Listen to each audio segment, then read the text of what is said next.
You don't have an Overton window there. You have an Overton arrow slit. Yeah, basically. Yeah. But that's what happens when you sort of manage your system in the right or / wrong way. But we'll get into that further down the road. Well, the way I would introduce what we're trying to do is Carl is the former neoliberal who has read more Marx than any of my Marxist friends, or me for that matter. Yeah, I mean, neoliberal is a harsh word. I'd say I'd be a right libertarian, but I'm sort of fed up with the whole free market, free everything vibes from the Europeans, basically trying to find some sort of way out of that, and hence the sort of thought of monarchy is interesting. And, not being a total Hoppian libertarian or anything, but I sort of became very disenchanted with the libertarian views, especially in immigration in Sweden.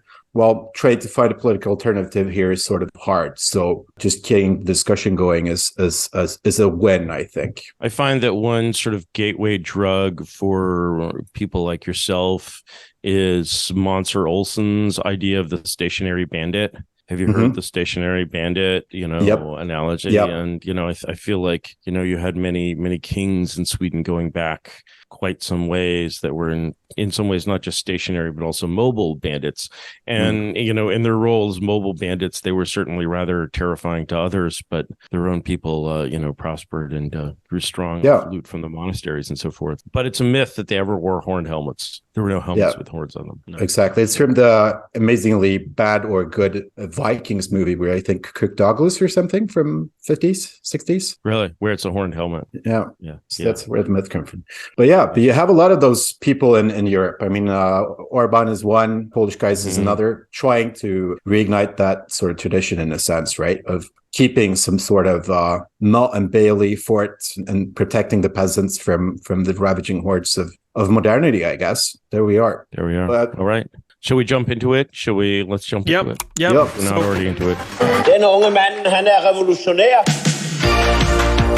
The arc of the moral universe is long, but it bends toward justice. How dare you?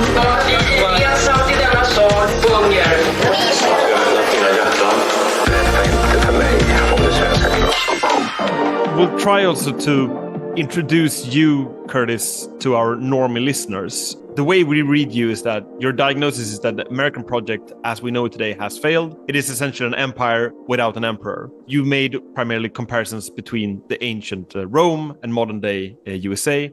And then, of course, there's a question if whether that is the late Roman Republic or if it's the late Roman Empire. Indeed. And essentially, we thought, it looks like you're in a conundrum. And so we figured we might have some of the solutions here, that we come from Sweden, which might have had its emperors or monarchists, as you like to call them. So we figured that making a comparison here between, on the one hand, your view on monarchy and our own brand of social democratic modernist monarchy might solve the Gordian knot.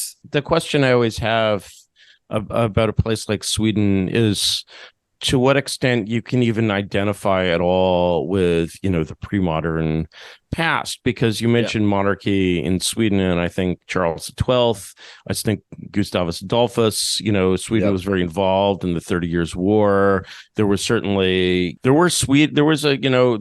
Swedish imperialism, right? There was an attempt to really influence, create a lot of influence outside Scandinavia. And of course, if we go way, way, way, way back to the pre-Christian era, we see another and very terrifying kind of Swede. But it feels like when you encounter sort of not just pre-modern Sweden, but even pre-1940 Sweden, you have this same effect that I compare to the Islamic attitude towards pre-Islamic civilization. They use this word jahiliya, which just means like paganism or ignorance or something. And it's like, there's this conscious, intentional forgetting. And even when sort of the raw facts of the world before the current settlement, you're sort of curiously emotionally disconnected from them. It feels like very much a foreign country. And so even in Sweden, I would say, and correct me if I'm wrong from your knowledge of Swedish history, it's sort of hard to imagine a world in which Germany wins the war. It's almost implausible that they could win. But if we suspend that plausibility and Germany wins the war, not to the extent of like taking over the world, man in the high castle style, but even just sort of survives, I think that you see a very different Sweden emerging. And I think both those Swedens are present in the Sweden of 1940, not to mention the Sweden of 1900. And so it's not that, the Gunnar Myrdal Sweden, didn't exist before 1940. Clearly, Gunnar Myrdal was, am I pronouncing that correctly? Yes, Gunnar very Myrdal. well. Yeah.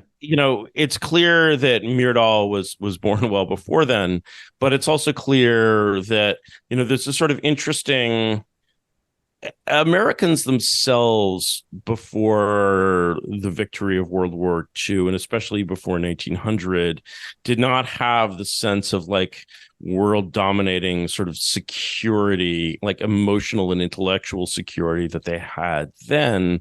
And so, the idea of saying, Myrdal, of course, edited, I don't think he wrote the whole thing, but he edited this book, American Dilemma, which became the source book, not just for America's approach toward race in the second half of the 20th century, but I think also, toward Sweden's, because that basically the Gunnar Myrdal approach to basically saying when it comes to integration, like, every New Guinean tribesman is a Swede waiting to be born in Sweden. And we can do that. We can turn anyone in the world into a Swede. They had this sort of complete confidence of this, right? And just to piggyback there, Curtis, it's not just that it's a Swede, but it's a social democrat waiting to come out. It's a social democrat waiting to come out. I usually just compare it to the most go-to scene is the scene in Full Metal Jacket, right, by the mass grave, and you have the colonel saying, "Look, inside every gook there's an American waiting to come out." That's why we're doing in Vietnam. That's right. So that's Sweden from SSN, right, and that's the ideology of Gunnar Myrdal, and the idea from today's perspective, I think there's only a slight frame shift that it takes for an American today to, think of the Americans of the mid 20th century asking a Swede to solve their race problem. It's like, you can't imagine someone who knows less about race in America than a Swede. And that's almost the point, right? Almost the point is that he's sort of removed from this, and he has this and of course the reverence for revered European professor talking in a funny accent is still there in America in 1950. And so it's like, if we asked Americans who, for example, have met a black person to solve a racial dilemma for us, they're almost sort of too close to this problem. What we need is the abstraction rather than, this has been sort of a constant issue in sort of the American discourse about race since, solidly a century before 1950, where sort of Americans, European Americans who knew African Americans would be like, hey, you Yankees don't have any black friends, you've never met a black person, and you're basically telling us how to solve our problem with this. It's like basically someone who maybe has kept a pet dog giving you advice in lion taming, and you're just but you've never met a lion, but and then you're just but abstractly I understand from first principles the principle of the lion, and moreover, if I had met specific lions, it would actually just confuse me about this lion thing. And so you have this sense, this Myrdal thing seems so crucial because you sort of have this sense of the ideal being more important than the reality. The ideal actually has a certain level of contempt for the reality. It's basically the ideal says to the reality, well, of course you can't see the forest for the trees. You're right in there amongst the trees. We train our telescope on the forest and it's obvious that it's a forest, but you're just obsessed with all these trees, right? And, the historical experience, there's a neutral way, a way that, sort of depends on is rather than ought, to quote David Hume. There's a way of saying when you have a policy and the policy is enacted and the actual results of the policy do not match the predicted results of the policy, then without reference to whether those results are good and bad, you can say that essentially that policy is deeply miscalculated.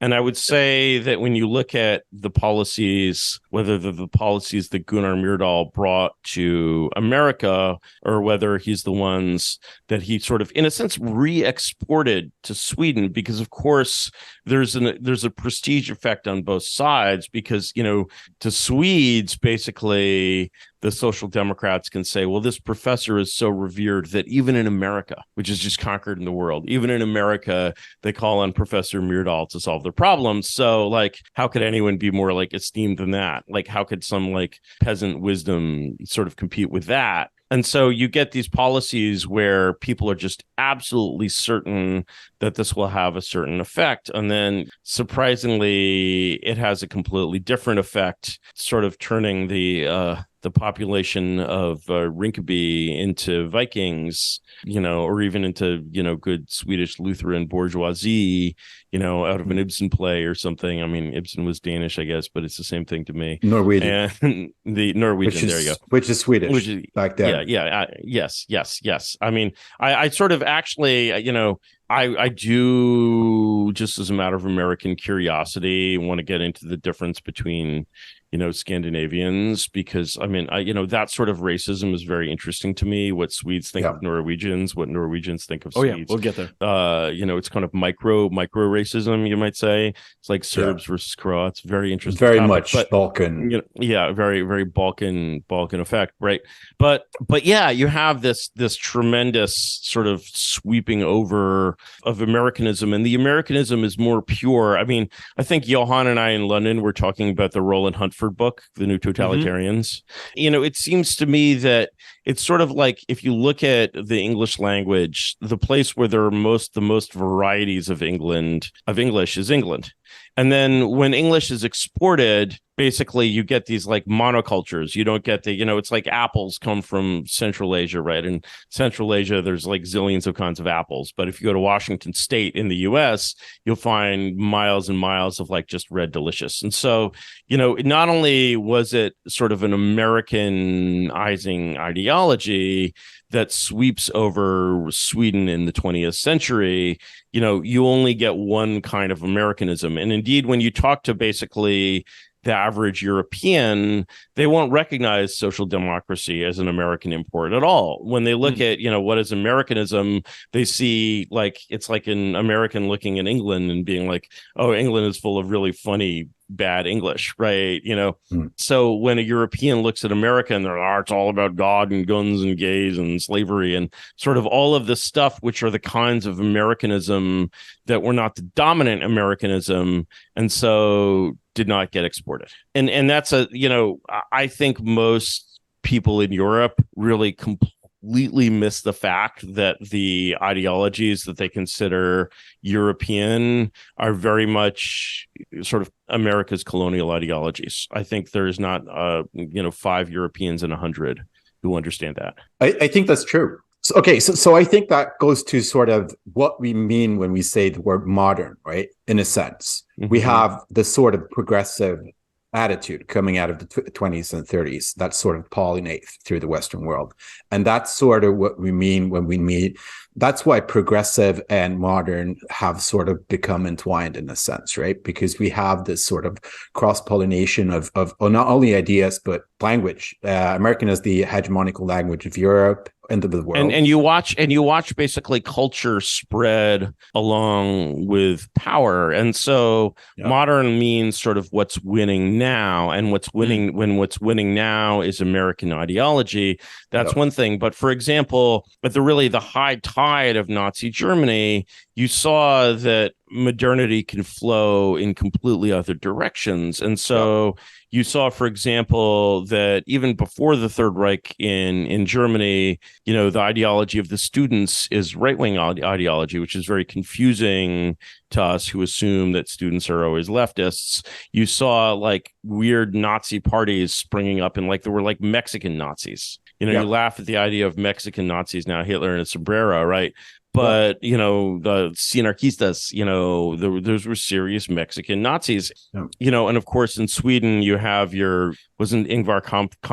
Yeah, Ingvar Kamprad, the founder of IKEA, was also he was a brown. Nazi. He was a Nazi. Yeah. He was brown in his youth, right? And if Hitler had pulled it out, he would have been as brown as a tree for his whole life, presumably.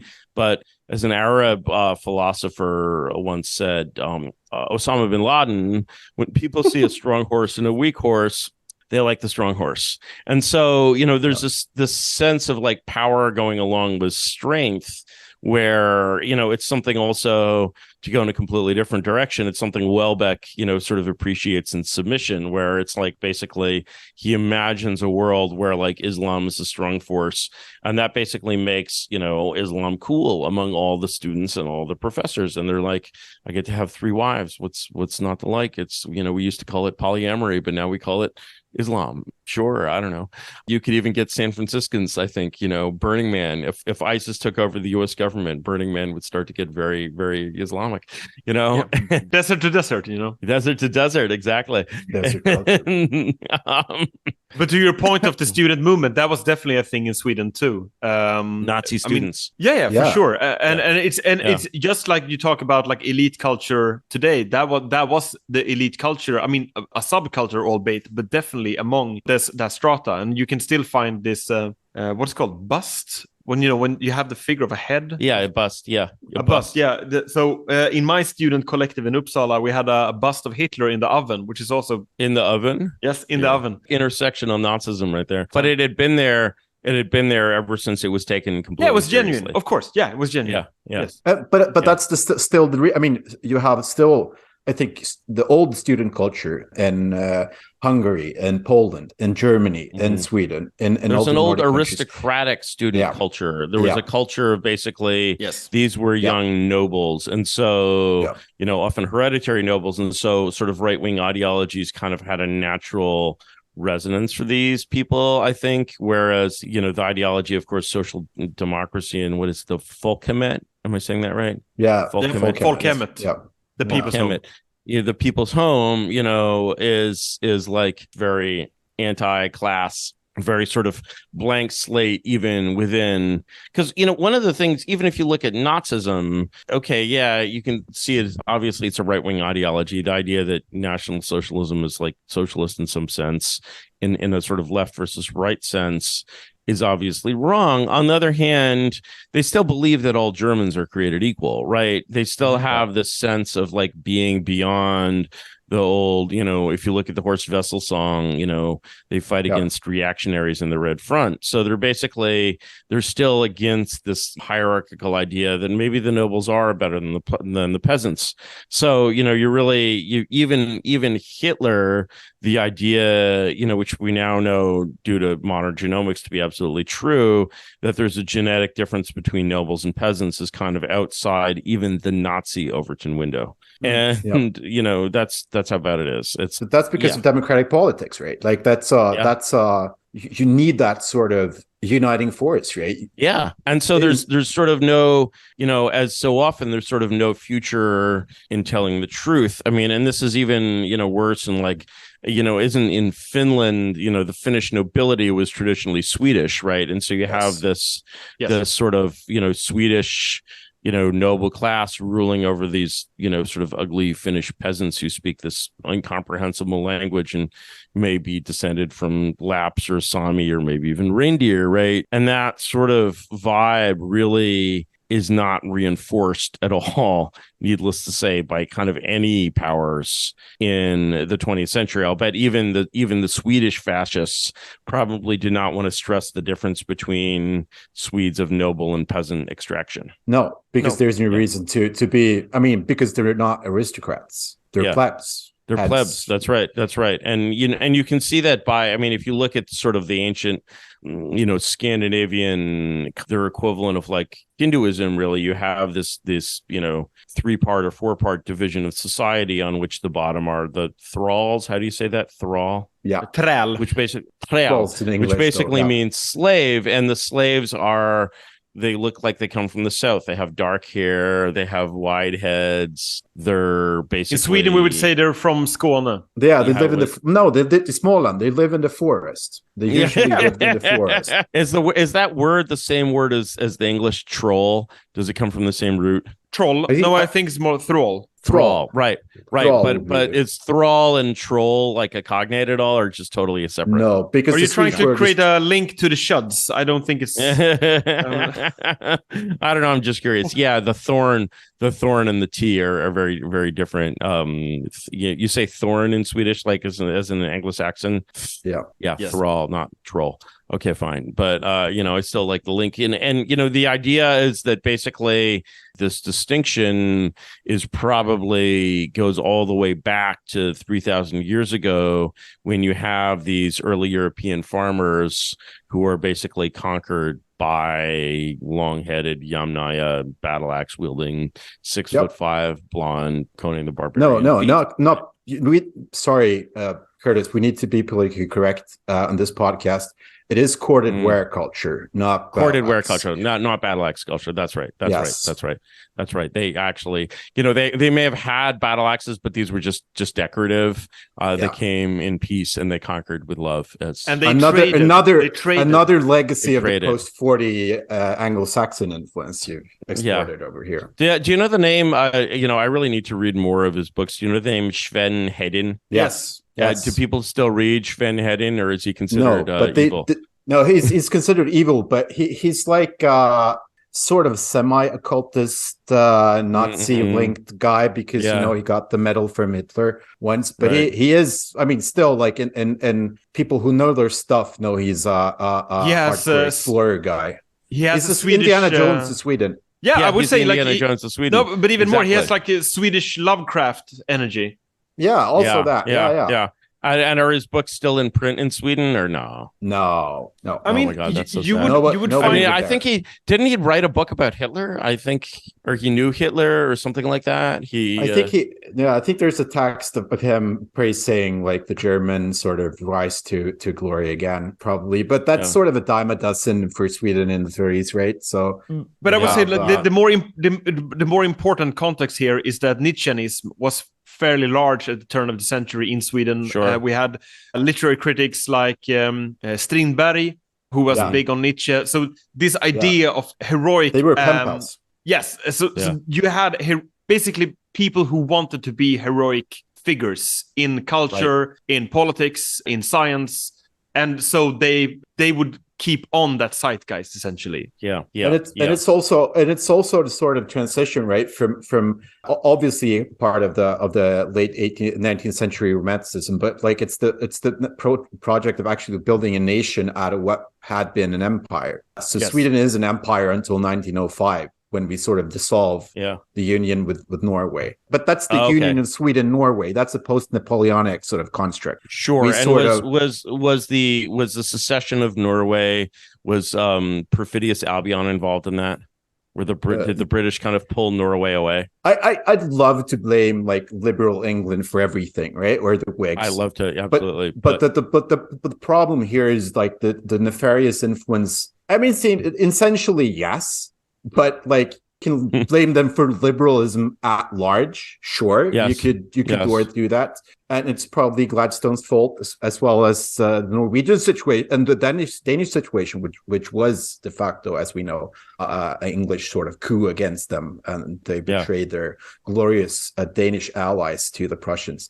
Anyhow, but it was the liberals. They just said, no, Norwegians, go your own way. They didn't know about the oil yet, right? So we didn't know we had like the Saudi Arabia on the Atlantic right next to us. That probably because you thought of sort of Norwegians as essentially these like very crude fishing people who are like sort of mostly human, might eventually progressed to full humanity, spoke this language that is like, it's sort of mutually intelligible. Can you understand Norwegian? Does just found unbelievably silly to you if you hear people speaking Norwegian? So it's like the way Schweizerdeutsch sounds to Germans. Is that right? Yeah, and the way you treat Canadians, basically, like, but Canadians sort of is not so much, but like Scots, like the Scots is actually not Scottish Gaelic, which is a totally different, very deep root, but the Scots language, and the Naya, whatever, and there was this wonderful incident in.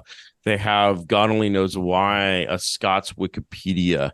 And it was discovered that large portions of the Scots Wikipedia had actually been written by this teenager who was just turning English into like fake Scots and didn't even know any Scots. And it sounds like the scriptwriter to, I don't know, Game of Thrones or something. Something like that. I mean, there's a quote. I asked a Russian friend of mine, or not a Russian, but a student of Russia, to explain this whole Prigozhin situation. And his answer, I think, spoke to a lot of periods in history when he was just like, first of all, you need to understand that Russian history is a Coen Brothers film. and that, I mean, my God, if you've seen, my fiance and I were just watching the Coen Brothers Burn After Reading. Absolutely classic comedy about Washington, which is much more true. It's a comedy, but it's like very true in a way. I mean, like both like Russiagate and now this COVID-19 thing is revealed to have been all Coen Brothers all the time.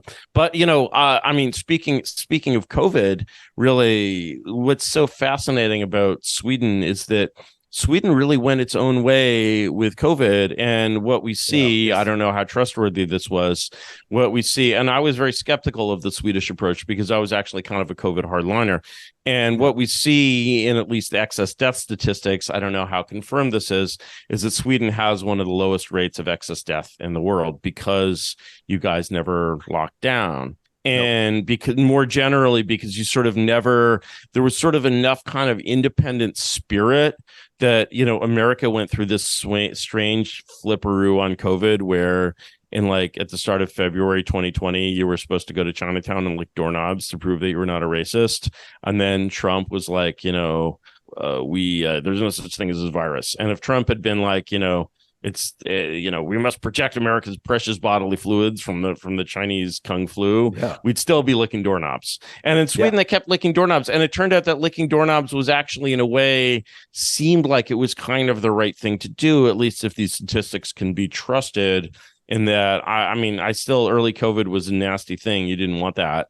But it seems like you basically, in terms of this is going to get out, it's getting out and getting everyone, and we just have to go for herd immunity and like protect old people as much as we can.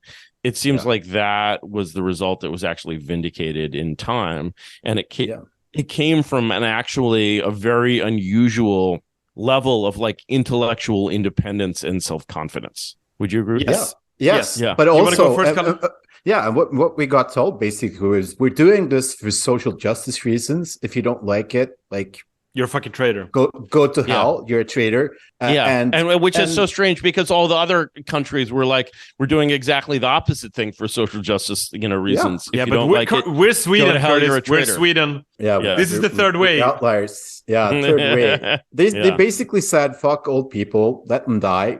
Well, we don't care. Like, this is the only way to do this because of, people have to get to work. Taxes have to get paid. Like, we're not stopping this train. And I think that's the legacy of the sort of centralist impulse and the monarchy sort of Swedish. Something actually pre-democratic where really you had, I guess you had like sort of one leader who was the leader of the response in Sweden, but he was like this little emperor and he just refused to change his mind when America told him to change his mind, is my understanding. Yeah.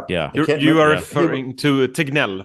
Yeah. I guess so. Yeah. He's a national hero, but and I think all the libertarians hated him, like, for a reason. Like, this is a social democratic experiment, and it very much was. Like, they are. For it was a strangely libertarian social democratic experiment, though, because I mean, the ironies are just there's so many COVID was such a beautiful exposer of ironies in so many ways. Like, we're sort of indebted to it for kind of discovering all the strange things about our society, especially in the West. The ideological switch between right and left is just so, I mean, you know, you read 1984 and you're just like, okay, yeah, sure, but it's a little cartoonish. There's no way we could be like, we have always been at war with East Asia. But no, they made it work. It was incredible. And like people, you can find all these like people who are like, even, you know, not just, you know, the people, but like serious policy wonks, and they all like switch sides. It's incredible. And it was a clear pill. COVID was a clear pill for sure. Yeah, it basically just taught us that whatever's going on here, it's weird and it's like, it's not right. And, you know, this is why I'm a monarchist. I don't know, like, but what would Charles XII have done? Or what's his face? The minister who has said that the world is governed with very little wisdom. I think it was Queen Christina's minister. Axel Oxenstierna is the Gustav Adolphus guy as well. He's Lord Chancellor. And he basically ran the show, as I understand it. So I like, on a serious point, I think that's like our intellectual tradition in a sort of not popular but sort of intellectual sense. I'd say very much is informed by people like Oxenstierna, who's still remembered in some circles, but also I'd say like to just mark the year, it's 500 years now since we got our first Renaissance king, and the first uniter of like hereditary kingdom of Sweden was Gustav Vasa, whose sons came to rule both the Commonwealth of Lithuania and Poland and Sweden as well. But they were very much Machiavellians in every sense of the word, because they had chancellors who had contacts down in Rome, and they have very much read the works of Machiavelli and implemented them in Sweden. Yeah, it was. I mean, would you call that? Is that the Swedish Renaissance per se? Would you use that word? Would you? Basically, we didn't even. We went straight to Renaissance with Gustav Vasa, I would say. But we in some way went to early modern period very fast, and we became a nation very fast. It's the first central bank. We have the first sort of national institutions, and that sort of Machiavellian impulse, whatever you'd like to call it, sort of very much pre the French experiment of you know, trying to unite and centralize their country, produced a country that can marshal resources like no other country could. Hence why we could, like, this shit country, I think like maybe 1 million, maybe 2 in population could basically invade Germany and push as far as the gates of Vienna, which is interesting in itself, right? And ended up with this huge empire where 2 of the 3 largest cities were outside what is now Sweden proper, right? So for me, was it? So that's or no, it's Riga. Riga was the large city, and Riga, of course. Yeah, wow, that's amazing. Yeah, and then I think Stettin was pretty huge then as well. But I think Swedish Pomerania. In the modern day parlance, what you're saying, Carl, is that Gustav Vasa in the mid 1500s ran Sweden like a corporation. Did all the changes needed, got rid of the vestiges of Catholicism, as you hinted to earlier, either demolished... And probably also, you know, these were centralizing kings, and a lot of what they had to get rid of was the remaining decentralized power of the feudal nobility. Yes, exactly. So you had, you know, this sort of age of absolutism. Correct me if I'm wrong, but sort of one way of kind of connecting this past to the present might be, you know, a very daring heretical observation, which is that the Social Democrats actually have more in common with this legacy than, say, the Sweden Democrats do. Very much. Yes. And I mean, if you look back at posters... Can you expand on that? On that? Yes. Just to paint you a brief picture, that when the Social Democrats in mid-1900s go for election year, they picture their leader in a lineage going back to Gustav Vasa. So the idea of the national chieftain is very much vivid in their own political language and rhetoric. Yep. Whereas the Sweden Sweden Democrats are peasants, basically. They're Trump voters. They're they're like angry plebs. Angry plebs from the countryside. Yeah, and the leaders are basically they're much worse than how Huey Long was ever viewed in Washington, right? These people they're also called pig fuckers for that reason. They're called pig fuckers. So actually, is that but everyone is called that. So don't make this just about Sweden Democrats, but it's really that's where it comes from. That's a good word, but that term is actually, how do you say pig fucker in Swedish? Grisknullare. Oh, wow. And we even have another word. So the Swedish equivalent of dog whistle is a grisvissling. Which is that's pig whistle. A pig whistle, right? Yeah. No, to associate the lower classes with pigs, of course, is anything beneath you is associated with the pig, who's this very ignoble animal. And so basically, when you see, as someone who's an educated aristocratic person, a citizen of Europe, imagining these pig fuckers in charge of you is just like both hilarious and frightening, depending on your perspective. Yes. Right. And so sort of to get out of that trap as a rightist of any kind is very difficult. Yeah, because we're stuck in this parliamentary system, which does not allow for any sort of. We have to harken back to the fact that Sweden Democrats have been an active, serious party for 23 years now, and they've only achieved power in the last election cycle, like de facto power. Influence, and the pig has still not given birth, right? Power, no, right, and it's only like in the US in a sense, right? It's only tainted the sort of idea of anything that the Sweden Democrats support develops a sort of odor of the pig, right? And the pig is sterile. I mean, this is one of the reasons why I like the term pig fucker, is that your pig is not going to give birth even to a half human, half pig. It's basically this purely onanistic activity. And you see this sort of a purely onanistic activity just as well in like Trump. It's just like, even in Boris Johnson, there's like this sort of vast, and Boris Johnson is a very intelligent, educated man. He was editor of The Spectator.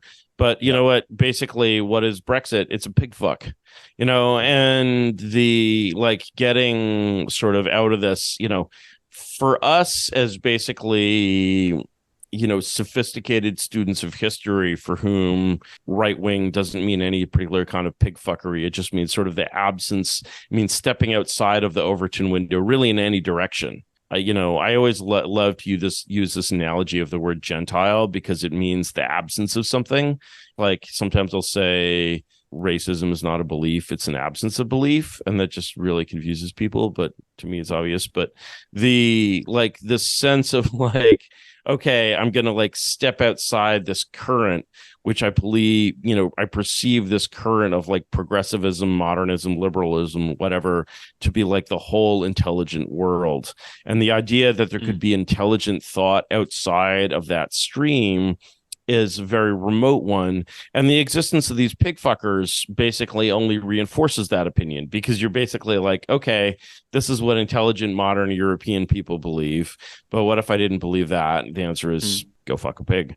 That's absolutely, to the Swedes of 300 years ago, they would have considered it ridiculous that you couldn't be sophisticated and literate and sort of speaking Latin, and yet sort of not believe that, Sweden should become a suburb of Morocco. And because if you believe that it's basically not straightforward to basically turn a Moroccan into a Swede by teaching him the right language and giving him the right passport, then you fuck pigs. And that's a really, really powerful psyop. Yeah. But it's a psyop, but it's also, a sales pitch for anyone who wants to get into civilized society or business or whatever. Yeah. And if you think Silicon Valley and Washington is a small place, I have news for you. Stockholm is a suburb of that, mentally and physically, right?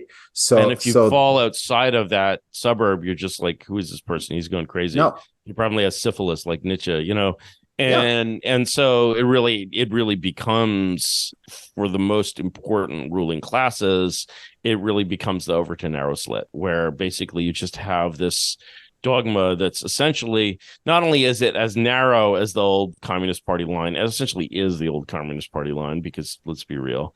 And so you have this sense in which it's like Americans always, as a like kind of 21st century anti-communist, when I look back at the 20th century anti-communists, they feared exactly the wrong things. They feared American anti-communists, number one, saw communism as this like disruptive alien force coming from the outside, whereas the truth is it was re-exported to America, just like Gunnar Myrdal. So that's a vast, vast misunderstanding. And then secondly, they focused on the thing that was most anomalous about it, which is that it had this dictatorial, authoritarian quality, because this ideology that is, in America, it kind of leads naturally to very, very oligarchic structures. You export it to Russia, the home of autocracy, and it becomes purely autocratic. And then, they're like, oh, my God, this is autocratic. And I'm like, well, yes, it's like Hitler. It's like Hitler. I'm like, yes, it's autocratic. Yes, it's practiced in a foreign country, but these are not the real problems with it. And so when you focus on the problems with it that are not the real problems, you're really just tilting at windmills. But this is the funny thing about Sweden, I think, in a 20th century context, because you have people like Khrushchev, right, going to Sweden, and he rowing around with the social democratic prime minister who's just won, I think, 52% of the popular vote in this country, and he goes, and this is Tage Erlander, who is the predecessor of the sainted Olof Palme, who everybody knows, but a much better politician and a much sharper mind. And Khrushchev goes, so Mr. Erlander, you have full communism in Sweden and you didn't need a revolution. How did you manage this? I find that fascinating, because I think like Khrushchev, even if the story is very much apocryphal and I think but it contains a kernel of truth, and that is Sweden is seen as this progressive paradise, which it in some cases also was, right? It failed in the 70s and 80s, but it was what it purported to be. A quick caveat there, Kalle. I think the place they're visiting was like Oxelösund, which is like a steel mine, a steel town. And what's interesting about Oxelösund is also because Sweden, as Kalle mentioned, didn't have all the workers they needed, so they had to do like imports of a labor force from Southern Europe. So it also showed in a way to the Russians that, look, it's possible to, so to speak, integrate different ethnic groups under the umbrella of social democracy. Sure. And that's part of Soviet ideology very early on, is like the Soviet of the nations. The Soviets in the 1920s are promoting Ukrainian nationalism. They're basically saying, it's this thinly veiled divide and conquer thing, but they're very much saying, they even, they had affirmative action, right? They had everything. And they had this whole set of policies, to essentially weaken their enemies. And not just that, we can be, we don't have to agree with Solzhenitsyn on everything, but when he's basically like, the Bolsheviks were not Russians, of course he's using, how there's two meanings, two words for Russian in Russia? In Russian. No, unpack this. And you have a word meaning, in Sweden, do you have two different words meaning has a Swedish passport and is of Swedish descent? Yeah, it's svensk or svenskar is not the same. Yeah, exactly. Which is a distinction that I think a lot of liberal professors wish did not exist. Do they actually call Somalis who speak perfect Swedish like svensk? No, that would be svenskar. No, I hate to disagree with you, but I think new Swedes is the popular term for new Swedes. Yes. Wow, that's really Also Soviet Swedes. Sort of hearkening there. You have the new Swede. But what about the Ruski then? I don't think anyone says new Russian in the same way. I don't think there's a word for that. Like, I think they say Rossiani and not Ruski. And that's just going too far. It would be like, an American would never imagine that, someone's, a pair of American businessmen have a blonde-haired child in Japan and he goes to Japanese schools and grows up speaking Japanese. No one would describe this person as Japanese. It would be, I'm Japanese. What? No, and so, what's the future of the Swedish immigration challenge? You're getting more and more the Sweden Democrat ideas are seeping more and more into the mainstream and causing you to be more like Denmark, right? We can definitely do a pivot to the other Scandinavian countries in this regard also. But I think an addendum to Carl's story about Khrushchev is that also some decades earlier, when Mussolini sent some of his civil servants to Sweden in 1930s to study the healthcare services, they came back saying that they have successfully created fascism in Sweden. So this goes to show some of the nefarious nature of the adaptation of the country, or at least from the outside view of what the country is and what it achieves to do. It is, right. It is. I mean, Swedish culture is sort of naturally authoritarian, whether it's monarchical or oligarchical, right? Is that one way of saying yes? Yeah, and I'd say the problem is, but like it's just the fact that we've never had a proper oligarchical culture since. I mean, the kingdoms were united back in the 12th or maybe even 13th century, right? So this has always been a country where the king and sort of guards the peasants against the nobles. It's a like anti-oligarchical, it's a very anti-oligarchical society, and it's very much sort of. I'm reading of Hilaire Belloc's amazing Monarchy on my table, and it's very interesting to see the sort of arguments put forth for this for Louis XIV can very much be linked to the Swedish sort of experience of monarchy, which is keep the moneyed interests out. And keep sort of a strict pro-peasant but also pro-national policy that doesn't sort of infringe on national sovereignty. And that's very much the social democrat line until the 80s, 90s, where basically like the Soviet Union, as real socialism collapses in Europe, social democracy does so as well because of other reasons, but it's very much... But not the party. But not the party. And the sort of people who have been aristocrats in that party and sort of know what's the Kool-Aid or what's the formal meaning and what's the, the true meaning of the message, they sort of disappear because of the cycle of regimes, basically. And these people become plebs and they sort of generate the country to where it's no longer able to rule itself. And we have not got an oligarchy running this country right now because we have nobody running the country. Well, I mean that I would say adrift means an oligarchy in a way. It's just a very there's always power, there's always someone in charge. I'm reading currently History of England and the Wars of the Roses, and specifically Henry VI, who is he's a nebbish, as we say, as we Yiddish speaking people say, and not that I speak Yiddish. He's a nobody, and so when you have this sort of nobody in charge, like power kind of moves out from around the throne and sort of gets held by whoever can take it, really. And so the sort of the rule of nobodies leads to, you do get these sort of little empires like, Anders Tegnell, where they basically have really autocratic personal decision-making because if that one person, whose name I'm not going to mispronounce again, if that one person had chosen basically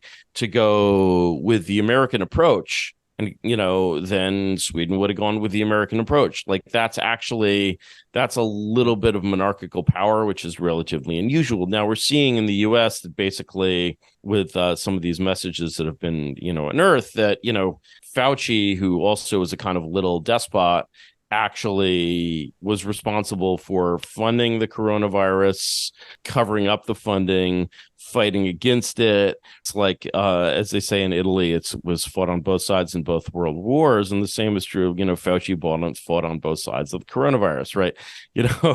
And he was genuinely for it before he was against it. And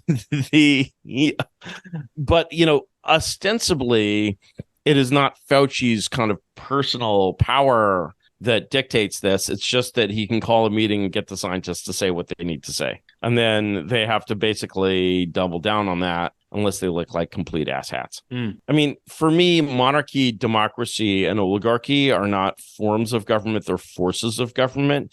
And every regime has to kind of integrate these forces and either control them, compromise them, sort of become part of them or something. And so when you look, for example, at the way the force of democracy is controlled in the Western world today, it's controlled almost exclusively by like a vast system of propaganda, which causes us to fear and loathe, quote, politics. Politics meaning democracy, right? And so the idea of like democracy being in charge of the government to an American or a Swede today is like the idea of politics being in charge of the government, politicians being in charge of the government. You know, if you ask people, if you polled people and you said, do you believe in democracy on the streets of Stockholm? They would be like, of course. And then you could say to them, does that mean, you know, would it be a good idea to put politicians completely in charge of the government? And they'll be like, oh my God, politicians, so bad, right? You know, and they're talking about the same thing. They don't even realize it. Yep.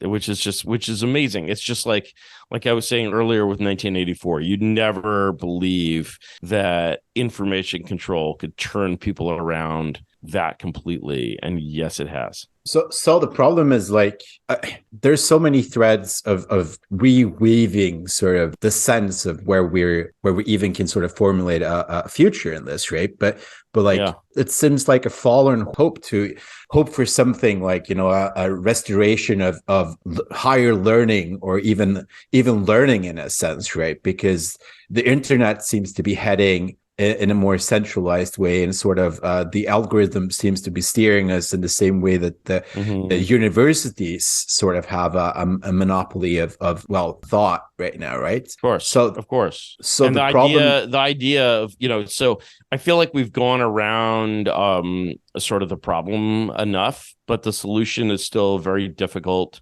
to find. Can we do a second half of this another day?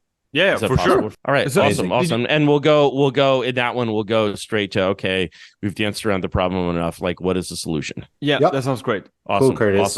Awesome. Thank you, man. Talk soon. This will be a great podcast. All right, talk soon. Take care. Okay, Bye. thank you. Hej. Jävlar. Nice. Ja, fy fan alltså, jävlar. När man är världens mest önskade reaktionär, det kan man inte vara på en podcast samtidigt. Man måste på flera. Man, överallt. Reaktionen behövde honom. 1 week later. First thing, how's your throat? I think it'll do. It's improved considerably. I decided to take what doctors call empirical antibiotics, which is means that you take a pile of stuff you ordered from India, and you know, seems to be working. It felt bacterial, so I decided to be my own doctor. I'll survive. So I think I can go for an hour to an hour and a half, maybe. Let's see. Okay, so the quick recap before we jump into this. I don't know if we mentioned this last time, but there is this Swedish writer who in his youth could be described as somewhat of like an anarchist or liberal anarchist, who was also a commentator on social democracy. Mm-hmm. He made an assessment at the time, this is like 30s, 40s, that the Social Democratic Party was founded on two original ideas. The first is how to take power. The second one is how to keep power. Mm-hmm. And I mentioned this because in a way encapsulate a lot of what we discussed earlier, and also is reminiscent of Orwell's comment in 1984 about Oceania, that the party ruling Oceania is the first party in history to only seek power for power's sake. Well, I mean, there are very few. It would take a lot of nihilism.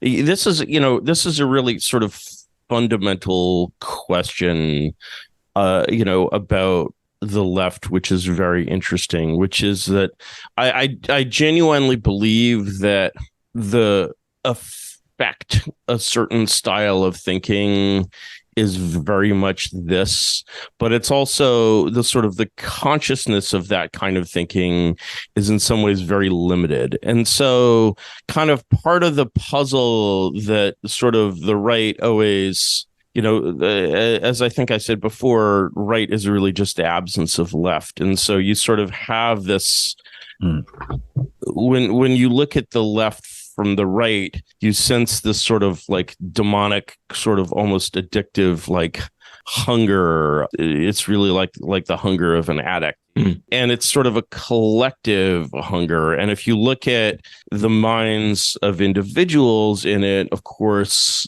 they have like a vision, for example.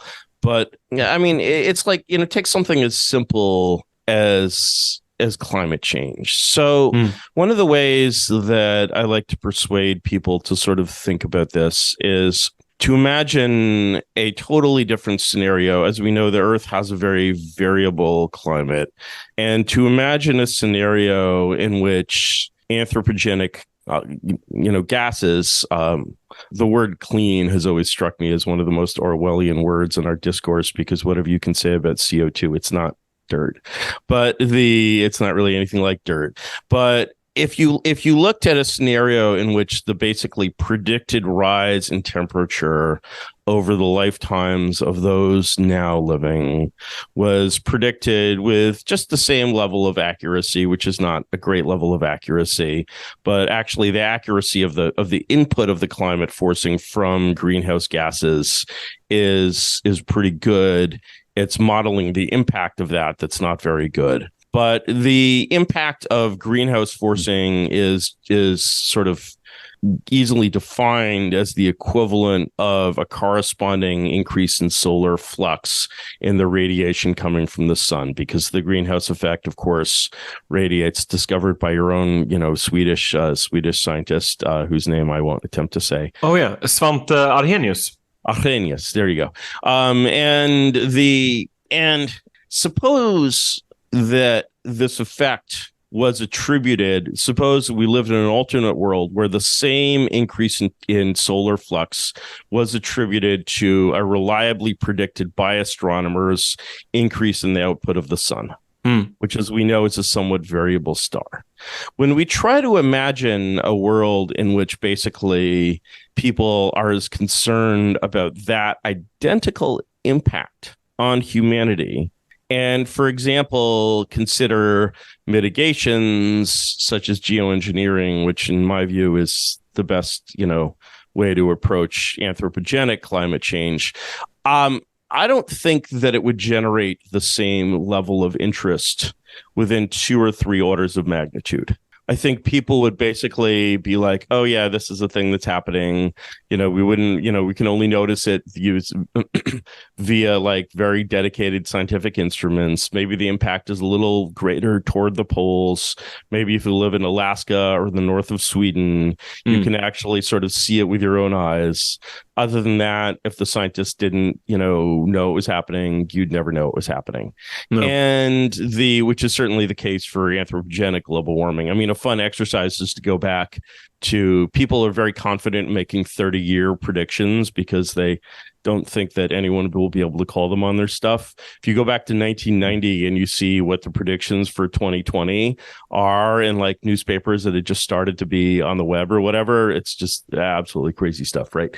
And so, there's a sense of power that clearly the interest in this phenomenon is fundamentally coming from its impact on humanity and the sort of the political narrative of like sin behind it. And not just the narrative of sin, but sort of the justification in that sort of moral narrative for taking power over large numbers of other people in very large ways. And so, there's a narrative of sin, which leads to a narrative of essentially punishment. And you really see, when you look at like Greta Thunberg or whatever, you really see that messianic narrative of punishment coming into play. And it basically sort of justifies these. I mean, you have in Europe everywhere, you have these people who glue themselves to the street now. Do you have that in Sweden? Yep. Weird, crazy stuff. For some reason that's not. Yeah, or blocking highways. Blocking highways. For some reason, that's not a thing in America. Maybe it's just because we have so many SUVs. But the passion of that drama, is clearly not a passion for making the Earth a colder place. than it would otherwise be. The passion for that does not come out of I hate warm weather, or like my house is by the seaside and like the sea is creeping up at 3 millimeters a year or 2 millimeters a year, or whatever it is. I think it's about that, and nothing can be done. And in 30 years, half of my front beach will be washed away. It's not coming from that, right? It's coming from basically the feeling that this provides a justification to take power over others. And that energy is just fundamentally alien to anything kind of non-left. Worse, I would say that the right, or what we call the right, the resistance to this, often when it looks at basically motivations for collective action, sort of comes up with things that sort of clearly actually rely on leftist political instincts. And so you have this model of like, oh, these people are totalitarians, we must rebel against them, we must all start wearing Guy Fawkes masks and, you know, whatever, have a demonstration, have a, you know, and you realize when you're doing this that you're actually fitting this entirely leftist paradigm, you know. So for example, there was a thing called the Tea Party in the US. There are actually two things called the Tea Party in the US. One of them was a leftist mob that in 1775 or 76, I forget the exact date, violated private property rights and dumped a bunch of tea in Boston Harbor. The other was an anti-leftist movement that got a lot of people together to complain or something. And it turned out that when they complained, that strangely nobody cared, and nothing happened, and people got bored and went home. And closer to you have the Gilets jaunes in France, who are like, all political change in France happens by, you know, getting large numbers of people together in the street. Therefore, if we get large numbers of people together in the street, things will happen. They did it. Nothing happened. And eventually COVID happened and people went home and got bored. And so, you know, there's a sort of failure, somehow the sort of the attempt to like understand intuitively how to kind of fight against this kind of terrible force, which sort of sees, so it so clearly resolves into like, we must gain power. And the power is the, you know, there's always a sort of justification for the we must gain power. I mean, you know, social democracy, communism, socialism, progressivism, whatever you want to call it.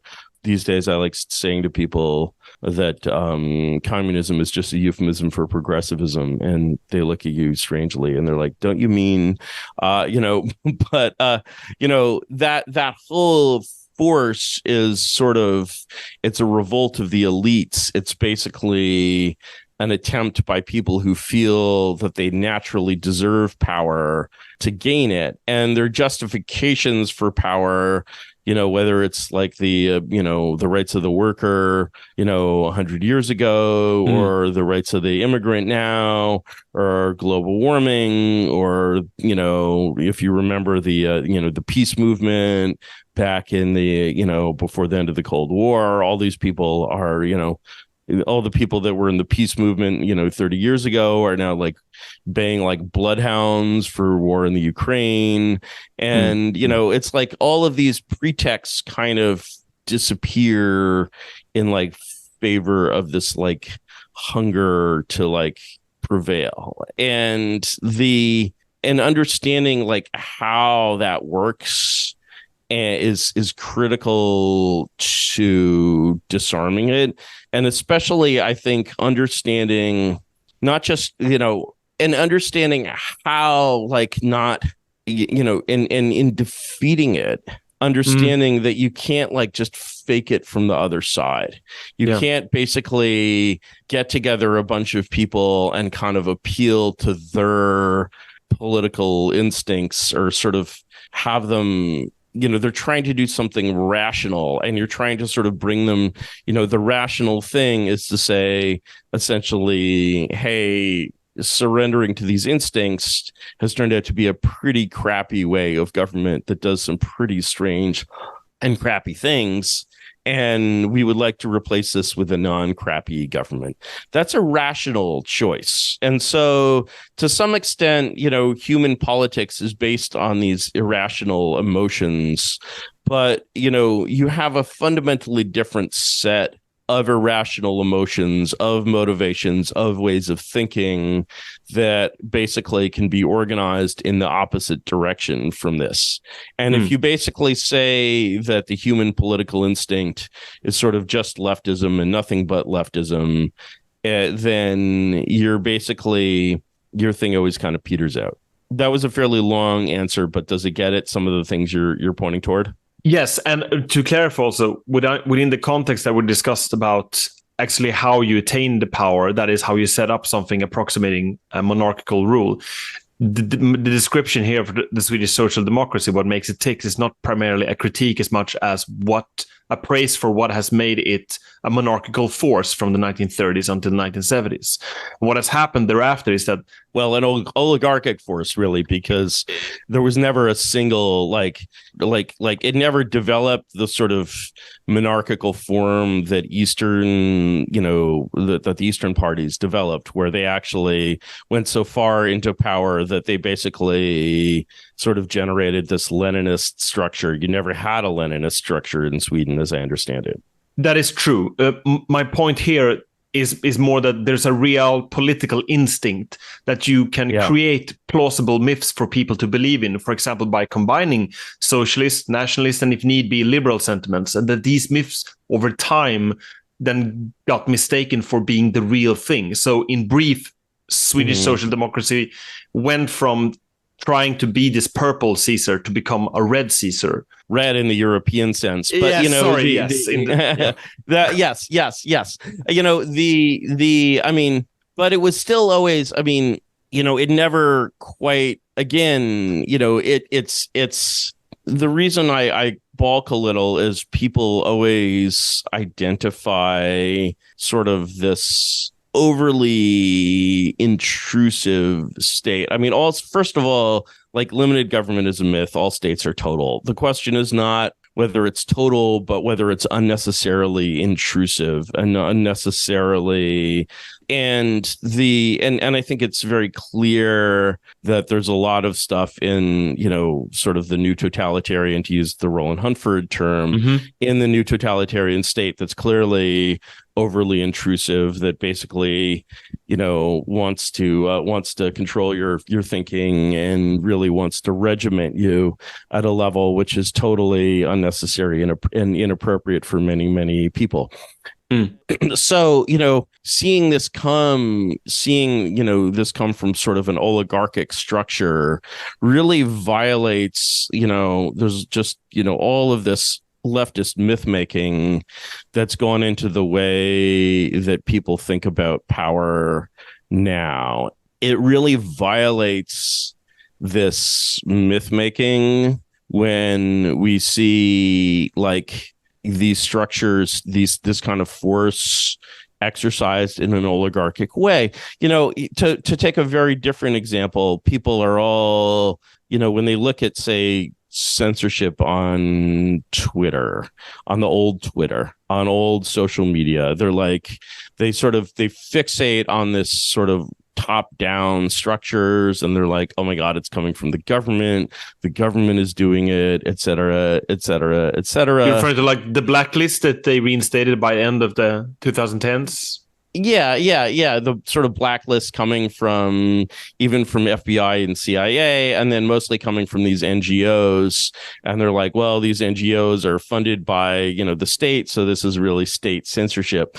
And then, you go to one of the many sort of Twitter replacements that sprung up, which is Mastodon, and you see that Mastodon is far more censored than Twitter ever was. It's far more intolerant. It's far more. I'm not that surprised, Curtis.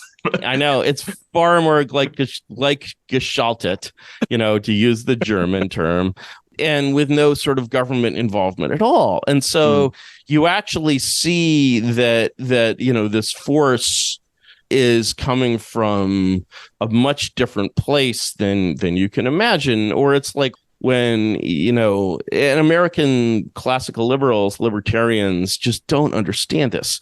And so when, for example, Elon Musk in his new Twitter put labels on all these media organizations of like state-funded media, because they're like, he's really like, the problem is not the state-controlled media, the problem is the media-controlled state. Everyone has sort of a language for thinking about, which is a language that's developed over hundreds of years. Thomas Paine, all of this stuff for complaining about state-controlled media, but no one has a language for complaining about the media-controlled state. And so and no one can imagine kind of what the alternative to like the media-controlled state is. And they sort of, because you don't, in anything you do where you don't know where you're going, you are not going to get anywhere. And and so you have like, there's all of this energy intellectually, you have intellectual energy and you have populist energy that is very unhappy with this system of being governed. You have that here, you have that in Sweden, but it doesn't understand, it can't even conceive of what the alternative is. No, it's the elephant stung by a bee. Tell me, I don't know the metaphor. Well, the metaphor is, of course, the Republican Party. Elephant stung by a bee, and it doesn't really understand from where the attacks come. Yeah, it doesn't understand. The elephant understands how to fight a rhino, but it doesn't understand how to fight a swarm of bees. And that's sort of due to, I mean, for me, it's extremely obvious how you fight a swarm of bees. You actually, the problem is not the bees, the problem is the beehive. And and it's not even that the problem is these institutions. The problem is that you basically, even if you were to completely destroy and scatter all the institutions of power, they would just reform, and they would reform in a more toxic way. It's really, it's just as basically you find that Mastodon is actually more censored than Twitter. It's actually filling that vacuum of power that's needed. And this is why understanding that, it's so difficult to understand that the only alternative to basically a total oligarchy is a total monarchy. No one gets this. And it's not... Yeah, sorry, Curtis, do you think like a problem is basically also the lack of modern day, role models? Because, or like in the Machiavellian sense, right? Because Machiavelli, he points to the Borgias and says, this is, not the angle, but this is to find power in Renaissance Italy. But how do we point out like a Dr. Francia move in the current climate, right? Well, see, you point directly to the problem, although you may not realize this, which is that the fundamental problem here is presentism. It's a sense of historical uniqueness. It's like if you lived in basically the Ruritania, right? And you're basically like, Ruritania has always been governed by the assembly of the Ruritanian Knights, and you're like, how do we imagine a government different from the government of Ruritania? Well, if you were to broaden your mind a little bit, and you could say, well, maybe we don't have to look for solutions for Ruritania. Maybe we could look at what the Slavovians, 50 miles across the border do, right? And so, it's this, basically, this is why the sense of historical uniqueness applied to the present is so toxic.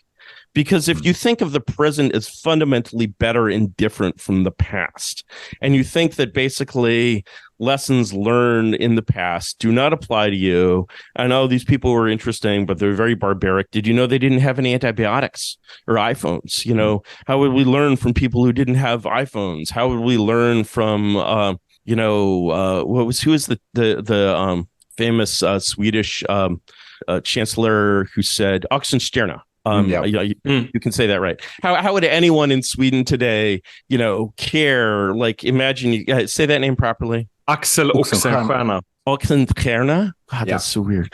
You know, how would anyone in Sweden today, I'll just call him Axel. How would anyone in Sweden today think, oh, you know, what if we brought, you know, Axel back? What would he make of Sweden today? How would he change basically the way Sweden is governed today? Crickets. Yeah, people would just suggest he'd be a nice social democrat. I think like that would be either they'd suggest that he'd be a nice social democrat because he would have, let's say, you know, you bring him back and the first thing he does is, okay, what happened from now till then? And he'd look at what happened till now till then, and he'd basically be like, I see, we've learned so many things about human beings. We've learned that everyone is created equal and we're all the same inside, and what we need is more immigration from Angola, you know. And you know, no, I don't think that would be the lesson that he took from the 20th century at all, right? And it's actually and by doing that, you're basically disrespecting him because you're saying, you know, hey, you know, Count Axel, you know, we know so much more than you about everything, you know, related to, you know, governing our country. And he would be like, but there are like places in Stockholm that you can walk around and your life isn't even safe at night and maybe even in the daytime. And you're lecturing me? Like what? Yeah. Excuse me? You know, and so, you know, the sort of that feeling of, you know, this is why sort of I think to be a reactionary has some potency, because two things. One is that you're sort of popping this bubble of specialness. You know, they're popping this bubble of like usness, where you're basically sort of casually and unconsciously like asserting, without any evidence at all, asserting the superiority, the moral superiority of us over them. Moreover, it's actually fairly, just in terms of an intellectual trick, you know, one of the sort of mental tricks that people are taught at a very early age in all progressive societies is basically to be like, no, you are not superior to the Angolans. You know, you just have a different way of living than the Angolans. You live in apartment buildings and, you know, they live in slums with pieces of tin. But, you know, that's doesn't mean you're fundamentally different. It's just a difference. And, you know, they haven't received enough government aid or something. And yeah, you know, maybe in Angola, they don't have antibiotics. Maybe Count Axel didn't have antibiotics, right? You know, but that doesn't make them sorry, less Curtis, valid. this is almost, we just need to mention here that, as you might have noticed, we had the burnings of Quran in Sweden recently, and this caused a lot of revolts in Arabic countries, including attempts to burn down the Swedish embassy in Baghdad. And there were also Swedish politicians here at the time saying that, well, the problem is that we haven't given these countries enough aid. We need to give them more money. Of course. Well, fortunately or unfortunately, there's no way of giving aid to the past, you know, but the sense of basically, you know, the 19th century German historian Leopold von Ranke said, you know, all edges stand equal before God. And we're used to, sorry, my laryngitis is getting me a little bit. We're used to saying that all nations, all races, all sexes stand equal before God. But for some reason, saying all ages, all periods of time stand equal before God is very radical. It's really reactionary. And so you can actually use these mental tools of the left to kind of prick that bubble a little bit and say, no, actually, you know, it's pretty easy to do this exercise of being, what would, you know, Count Axel think? And maybe he's not right. Maybe you could argue with him, you know, like what would, you know, for English speakers, what would Elizabeth I think? I can tell you about the Elizabethan poor laws. I can tell you about Elizabeth's extremely retrograde views on a number of subjects, which, you know, basically make Robert E. Lee look like Martin Luther King. And you know, the like, if Elizabeth I came back and was just like, what the hell, Elizabeth II? Why did you let your empire disappear and your country crumble and be like invaded in this way? I think that would be a very interesting conversation. Sadly, I can't use the metaphor anymore because Elizabeth II has passed away. But, you know, fine, Charles I and Charles III, you know, right? I think that Charles III would have quite a rough time defending himself against Charles I, who was a much better educated and much more practical man. Well, in fact, I think you can make a harder case for Charles and go full Jacobite on this. Sure. I mean, and Charles I basically, really regretted that he'd been kind of too soft in a way. And he made too many concessions to the Puritans too early, most notably allowing them to execute his chief minister, for which he acknowledged his guilt, on the gallows or on the execution block or whatever.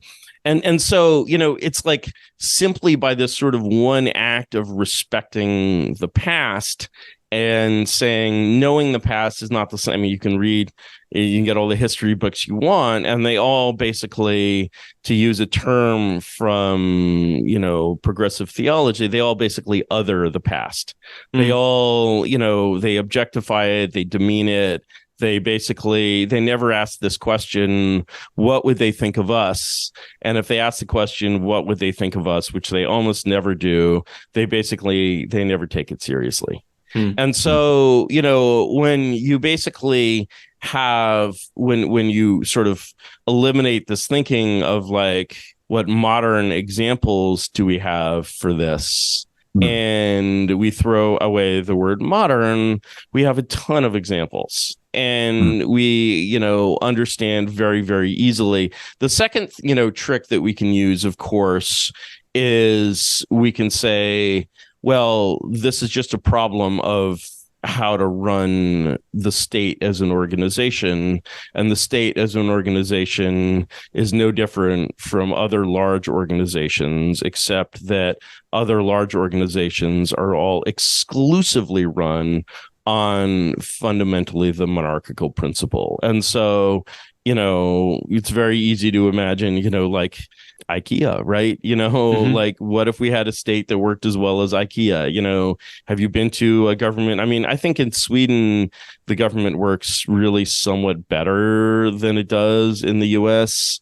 But, still, there must be a notable difference between going to a Swedish government office and going to IKEA. You have IKEA in Sweden, right? You don't.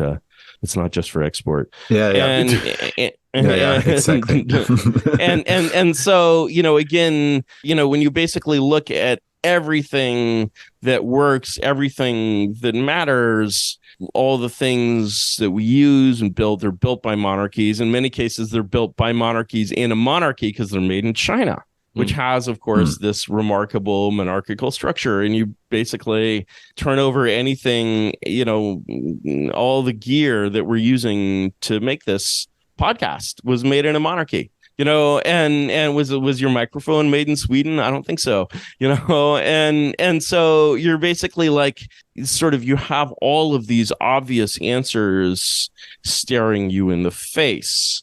Now, the mission of a state and the mission of a corporation, to sort of generalize, yes, you can say the state is a firm. You can say the people of the state are the assets of that firm. You don't have private companies whose assets are literally human beings, but except for maybe football teams. But the it always strikes Americans really weirdly when they see that in European soccer, as we call it, players are bought and sold. They don't do that in America. I think for historical reasons, basically, you trade players, but you don't sell them. And and you read the European news, and you're like, I guess it's okay. Seems weird. I guess I'd be more comfortable if they were in Africans, Yeah, okay, I see your point. Maybe the count.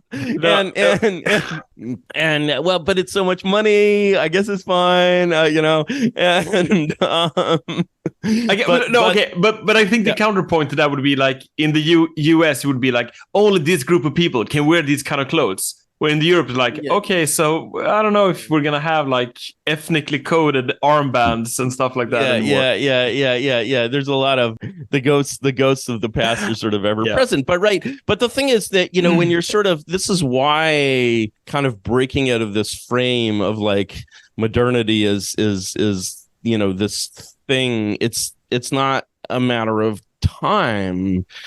And it's certainly not a matter of technology, because other regimes, the Nazis had great technology, right? As you probably know, the Nazis put a man on the moon. It was really, the American space program was the Nazi space program. They didn't put a Nazi on the moon, but honestly, if you look at Neil Armstrong through like a 21st century lens, he's American, but is he a hippie? I don't think so, and so, but like literally the head of the program is the same, right? So the Nazis have perfectly fine technology. You can't say, we wouldn't have iPhones if the Nazis had won the war, and so the modernity is just this one political system that happened to prevail in this very special century. And so it's very easy to connect this system of governing human beings with this century of technical miracles. As we speak, there's been a credible announcement of room temperature superconductivity. I don't know if you saw that. Yeah. Yep. But it's very likely it feels real. And I think, Carl, you shared it with me earlier today. Yeah. No, it's cool. Yeah, it feels real. I mean, of course, it needs a lot of development, but like that it can be done, I would have said maybe it can't be done, right? So, but, trust the Koreans to find a way. And, they can't figure out a way to reproduce for their own fertility, but they can apparently make superconductors. So good for the Koreans. But you know what? If the Koreans were being run by the Japanese Empire, I'll bet that they would have done just as well with that, if not better. And so you basically can't associate this political system with the miracles of technology. You just can't. There's just no justification at all for that. And so, what we have, you can say perhaps a little more credibly that the political system is in some ways a consequence of technology, but it's a very contingent consequence. It's a consequence which, if not for a few military events, you could imagine coming out very, very differently. But what you're saying is not determinate in this vulgar Marxist sense. It's not determinate in this vulgar Marxist sense, exactly. And I'm not even just a vulgar Marxist sense. I mean, in a Marxist sense, perhaps, and but certainly in a vulgar Marxist kind of Whig history sense, it's not determinate. And so, once you basically break that sense, that confidence that people have that, like Candide, we live in, the best possible of all possible worlds. And you're just no, this is not how it is. And you have a real kind of opening of the mind. That's kind of the only, for someone who's smart and kind of philosophically capable, that's the only kind of mind-breaking pill you need. And then you can basically say, what would Axel do?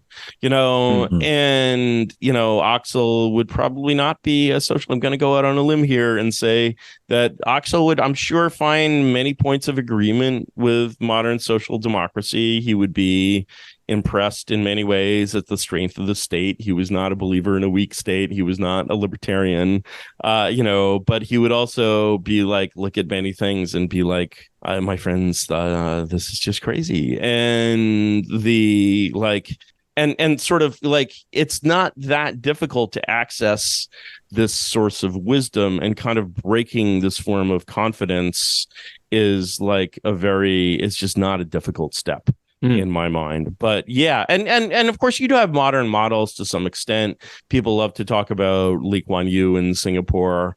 Okay, yeah, sure, it's great. The situation with Singapore is very unique. It's very far away. It's it's Singapore. It's not even really a tourist destination. Who goes to Singapore? Curtis, this is I think a good point that you're making, that what Lee Kuan Yew did in Singapore is in a way contingent to that specific geography and what he had to, the hand he had to play, so to speak. Yes. But in that sense, I think that is the whole point of why you would make a comparison between an American and social democratic progressivism with regards to a monarchical mindset, because what we're discussing now is how you get into a regime change mindset. Yes. And I think Carl, correct me here, but you made this comment sometime that the Swede is a monarchist. Like the average Swede is sorry. Tell me. Well, the average Swede is a monarchist because I think we believe beyond all pretense of idealism, it's really about efficient management of the state. And the people we tend to idealize are people like Kamprad, but also the people who sort of can wield the power of the state to improve or to enhance natural sovereignty and sort of be a force for centralization and so common good values rather than that factional figure or splitter or anything of that ilk. Yeah, and so it's not that hard to basically, in America you have this kind of residual kind of libertarian leftism where people still, it's so hard to sort of fight uphill against these sort of people that believe in kind of these is sort of this kind of vanished Republican small r order, which in many cases simply sort of persisted due to like the weakness of the state. And one of the things you can't really have when you have modern technology, a number of things change, and you can't really have a state that's weak by accident in a world with modern 21st century technology. You have to basically sort of artificially weaken the state. So, for example, one of the things that developed very late in English history was a kind of centralized tax collecting regime. And so the result was that taxation, and this is one of the things that brought down the Stuarts, really, is that they didn't have a standing army. They never developed kind of a sort of true national administration. And so even the kind of structure of Parliament where even sort of Queen Elizabeth has to ask Parliament for money, her Parliament is kind of a rubber stamp Parliament, but she's still like that goes down to kind of many voluntary decisions to send money upward. She doesn't really have an inland revenue service. And so there's a lot of, there's sort of these points of weakness, which made Elizabeth I never kind of anything like Louis XIV. And those points of weakness kind of expand into the demise of that state. And, and that sort of that idea that basically the people need to like rein in government by controlling the power of the purse, as American constitutional theorists call it, has decayed into this horrible thing where the executive branch in the US is micromanaged by the legislative branch based on appropriations. Has nothing to do with efficient government or like the people like reserving their, actually the most gerontocratic oligarchic structure in the U.S. government is the House of Representatives, which is still presided over unbelievably by Nancy Pelosi. And there's a wonderful photograph. I don't know if you've seen this photograph. There's a photograph of John F. Kennedy staring at Nancy Pelosi's tits. I kid you not. And she's that old. Amazing. She's like antediluvian. Antediluvian. She's that old. I mean,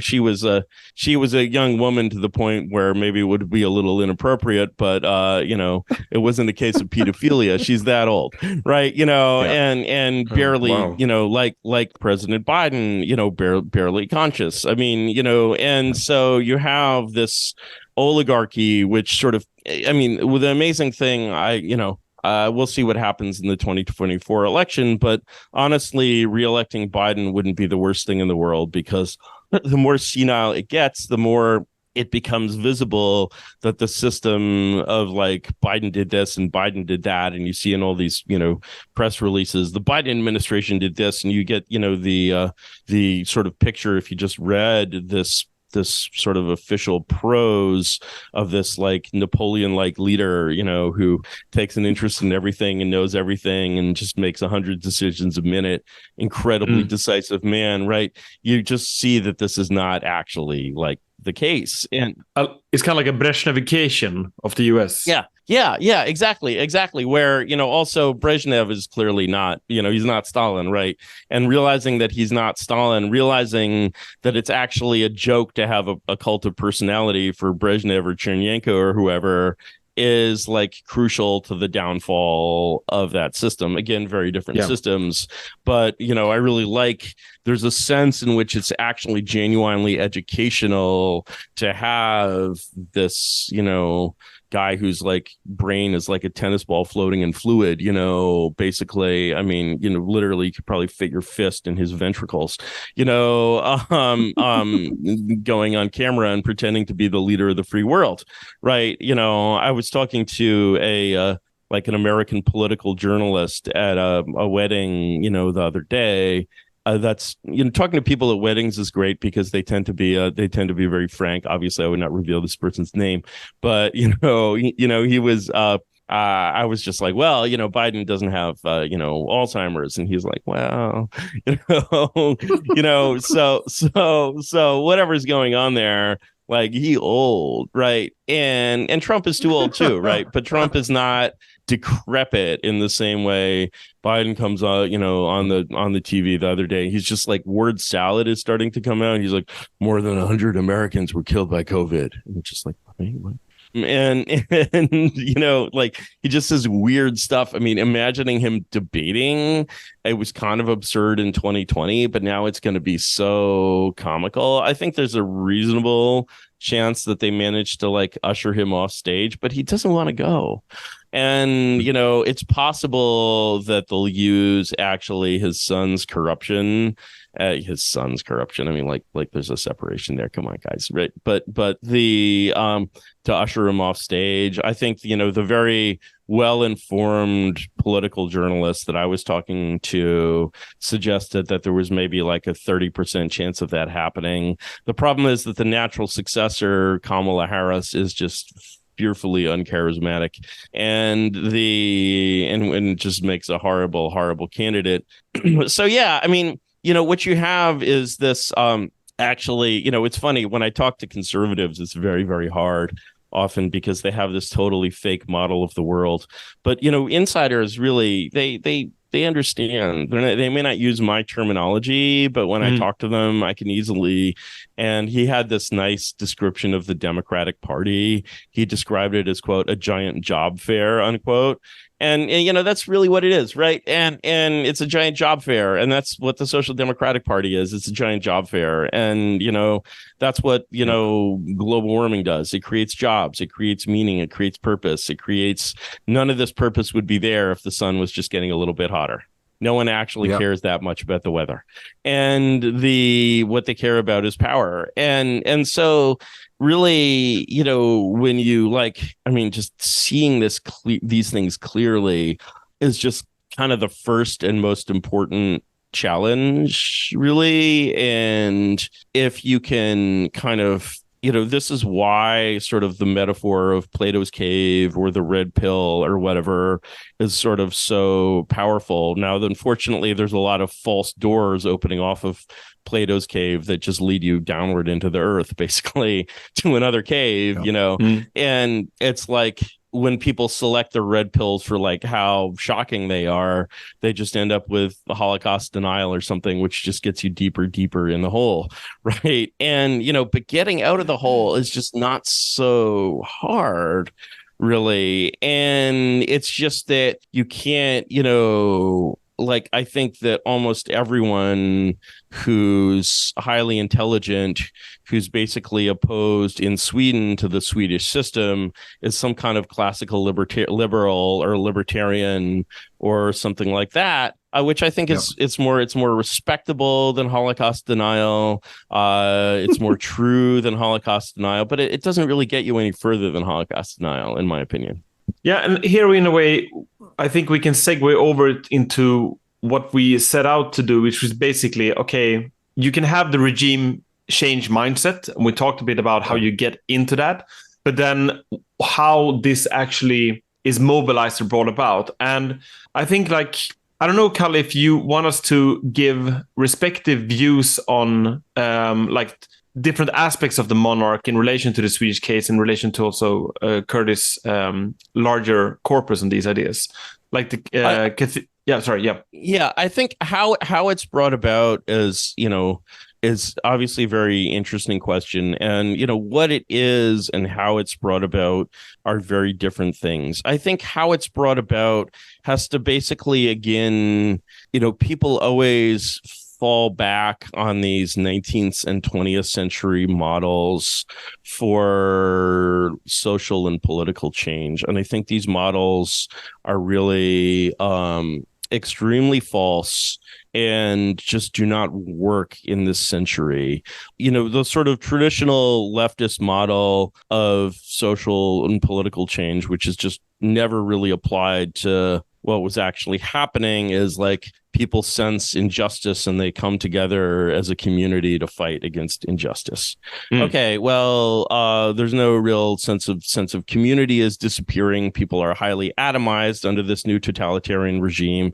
They have no real sense of collective power. Moreover, when they exercise collective power, they do so in ways like gluing themselves to the road that basically feed their own egos and does not serve any kind of central public interest. Especially, they come together to give themselves power, to feel powerful. And coming together to basically replace an oligarchy with a monarchy is the polar opposite of that, because you're actually coming together to give up power. You're actually saying we are exercising power in a fundamentally democratic sense. We are all acting together in concert, but we are exercising power not to take it, but actually to give it up. And there's something deeply, deeply ironic about that. There's almost like a Christian level of irony where, basically Christ comes not to rule, but to die, and the irony of like, we're taking power to give it away is just like, what? We're taking power not to rule, but to be ruled. We're going to basically and be ruled in a way they're not, this new ruler maybe isn't even accountable to us. Maybe there's no way actually to reverse this decision. And there's something deeply ironic about that. And the thing is that, fortunately, if you're going to do something deeply ironic, but nonetheless very rational and kind of reasonable, and if you think it through, it makes complete sense. But on its face, it looks very ironic, sort of almost like frivolous in a way. And if you want people to do something that has a lot of like collective spirit where people are ready to fight like Spartans for their liberty, they're the Minutemen, they're forming militias or whatever, right? You need a population very different from the population that we have today. But if you're looking for people to do something ironic and frivolous and even like sort of dangerously frivolous, you need people like the people we have today. and you need a nation of children, essentially. And so, when you have a nation of children, what you need is a solution that is appropriate for a nation of children. And so, the examples that you're looking at are less like the Boston Tea Party or some crazy, stuff like that, which if it appeared in today's world would be like remind us of like ISIS or like, Anders Bering Breivik or something, just like crazy, demented, dangerous stuff. Like, like, sure, imagine like an army of 100,000 Breiviks, could they do this? Yeah, sure.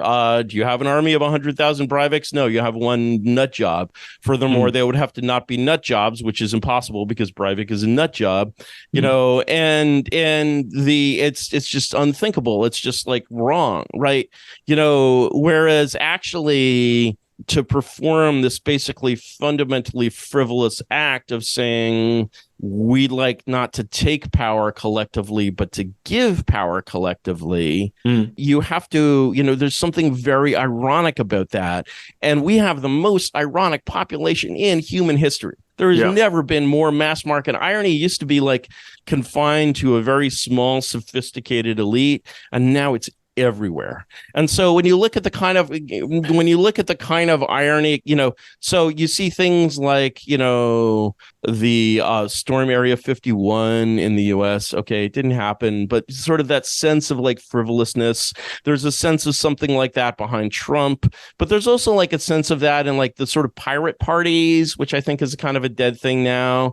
But the pirate parties had a sense of like kind of, playful upper class mass irony. They didn't sort of understand kind of what to do with it in any way, but like fundamentally, the idea behind the pirate party was like, what if we had a joke and made it real? And like, what if we had a joke and made it real is kind of the right mood for a change like this. It's like, rational at a rational level. It's sort of the right, in terms of the Kantian moral and, categorical imperative, absolutely the right thing to do rationally for all voters is to get together, give up their power, and elect a king. Okay, that's very rational. Now, getting, that level of reason across to the masses is very difficult.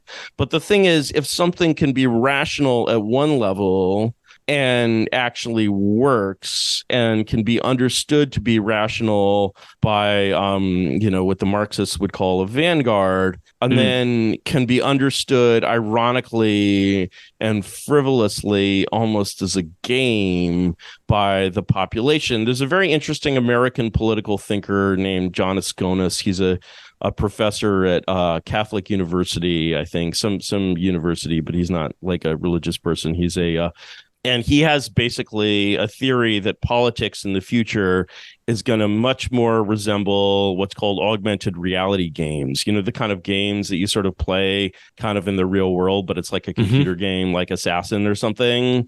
And so, when you supported Trump, it didn't really feel like you were like supporting like the Sons of Liberty or something from the 18th century. It felt more like you were playing a game. And like, I think that the really effective kind of high engagement politics of the 21st century is going to feel frivolous like that. It's going to feel like a game is being played. It's not going to feel sort of, in earnest, but it's actually going to be in earnest. And I think that tapping into that energy is sort of the only path from here to there. So again, that's very, very different from anything that you're going to get from some like classical liberal, Swedish, think tank. Sorry about my bad Swedish accent, but I'm almost falling into like the Muppets chef accent, but birdie, yeah. Yeah. I mean, you're not too far off being integrated, so you're doing fine. Yeah. So that's sort of the only kind of path that I can see toward that. And then you kind of make a joke and it becomes real. And once it becomes real, the thing is, because you have this very weak population, the population cannot possibly resist it once it becomes real. Like they actually don't have the kind of like democratic energy that overthrew the kings of old just doesn't exist anymore. You have people, the people, the Social Democratic Party, it's the same thing. It's a giant job fair. Those jobs come from the king. It's still going to be a giant job fair. And people are going to be doing different jobs, because I think a king would govern Sweden, Count Axel, whatever Axel would govern Sweden, Oxenstierna would cover Oxenstierna. Sorry, I'm going to hurt Oxenstierna. Oxenstierna. How do you have Herna and that's spelled ST? What have you done to like the good Roman alphabet there that it's spelled Oxenstierna? I don't have an Anglo lecture us about making sense of the spelling.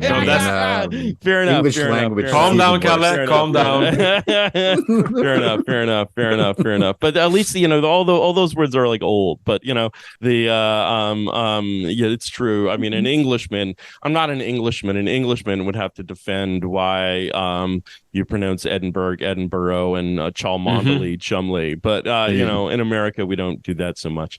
But actually, I love going around here in Berkeley and explaining to people that Berkeley in England is pronounced Barclay, but it's Bishop Barclay, but it's Berkeley, California. But okay, fair enough. Point taken. I won't hit you on that again. But I mean, you know, once you actually do it, then everything changes extremely rapidly. And you know, one of the sort of easiest ways to imagine kind of future policy is to basically conceive, or you know, to do anything utopian, really, any kind of, because what we're really talking about is essentially a utopian vision, and it's a vision of a very different country that doesn't exist. And like, you know, utopian visions of countries that didn't exist but were created really did succeed during the Enlightenment. They made that work. And so when you look at the present through the eyes of the future that you'd like to create, you know, you see things like, you know, what does the present look like through the eyes of the future? Well, first of all, it's incredibly dangerous and dirty. You know, imagine how in a world where, do you have by any chance any graffiti in Switzerland? Is graffiti a thing? Maybe a little bit. Maybe there's some places where you might see that. You're not counting with the Switzerland meme. And what about in China? You go to China, do you see any graffiti? No, you don't. And no, not at all. Because it's a sign of like social disorder. And in fact, the whole style is copied from American social disorder. And, you know, and there are ways in which basically New York is getting filthy and screwed up again, but there's still ways in which, you know, New York in 2023 can look at New York in 1973 and be like, oh my God, like, you know, they managed to get most of the graffiti off the subway trains. Like you've seen old movies from New York, like Taxi Driver or something, where you see like kind of, you know, but New York in the 50s wasn't like that either. Right. And so if you showed, you know, New York in 1973 to New Yorkers in 1953, they would be like, oh my God, we got to take a U-turn. You know, how do we get Hitler on the ballot? You know, and the, like, because this was basically the result of the ideas that conquered the world, right? And they didn't realize that this would be the result, because 1953 looks pretty Nazi from the standpoint of 1973, because you know, the visions of an American dilemma hadn't really been implemented yet at that point. But the American dilemma, so when you look at the present from the standpoint of the future, okay, the first thing that you say is like, wow, it's incredibly dirty and dangerous. But I think it goes deeper than that, because you basically see, you know, if you were to show, like, take Americans in 1923 in any major city and show them pictures of the, like, just an ordinary, like, street scene, say at like 6 p.m. in you know, downtown New York, they would be like, it's like a ghost town. It's like, what happened to all the people? Are they all dead? Like, they're all like, you know, you have this sense of like grayness and deadness that comes. It's almost like, you know, when you look at photographs from 1923, they're all in black and white, and you look at photographs from today and they're all in color, and you almost feel that it should be reversed. There's like a kind of grayness to life, a lot of, you know, there's like a lot of pointlessness, and you're seeing sort of social trends which on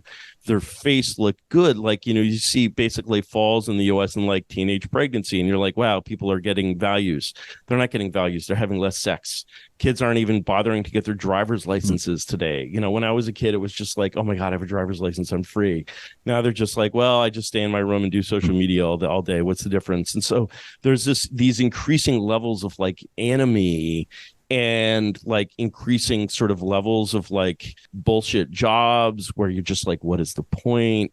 And like this sense of like gray purposelessness again reminds us sort of so much of the Soviet Union. There's so many people who's basically, you know, the set of people. I mean, I just feel like I'm so lucky in so many ways, because I'm a person I feel that in life my kind of talents have found adequate application in the things that I do.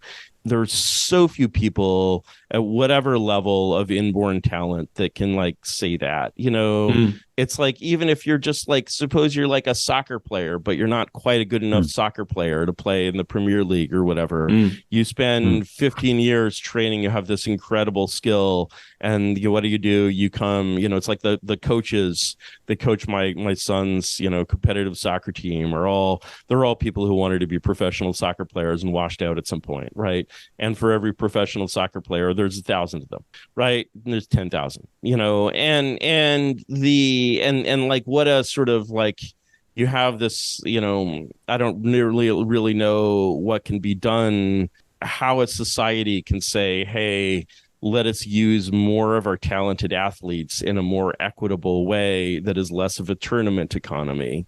But you can imagine that being a purpose, same thing for filmmakers, artists, whatever, people, there's, I think, a lot of, if you're designing a society and you have, your right question is not, how many films do we need, but how many filmmakers do we have? How many people were put on earth to be filmmakers? And how do we generate a society that basically can make all of those people into filmmakers?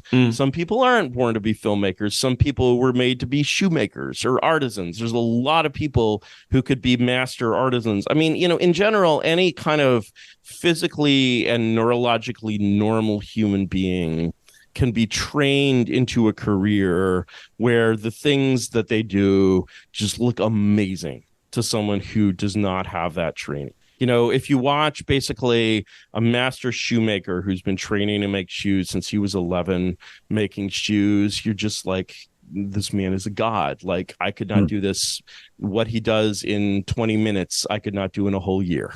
Right. And having that kind of, having the sort of the sense, I mean, it's a very sort of social democratic way to think, in a way that, I mean, and this goes back to the origins of this way of thinking, and like John Ruskin, who begets the Fabians. And of course, so much social democratic thinking is just Anglophile thinking that slavishly copies the Fabians, right? If you think that this way of thinking came from Sweden, I'm sorry, that's a very provincial way to think. Get real. It comes from England, and the everything in the 19th century comes from England, and you can dress it up in Swedish clothes. You can make it go hurdy birdie, but really it comes from London, and hurdy birdie, and so, social democracy that you have, yes, it's, it's Fabianism with Swedish characteristics, there's things that are Swedish about it, but it's a fundamentally English way of thinking.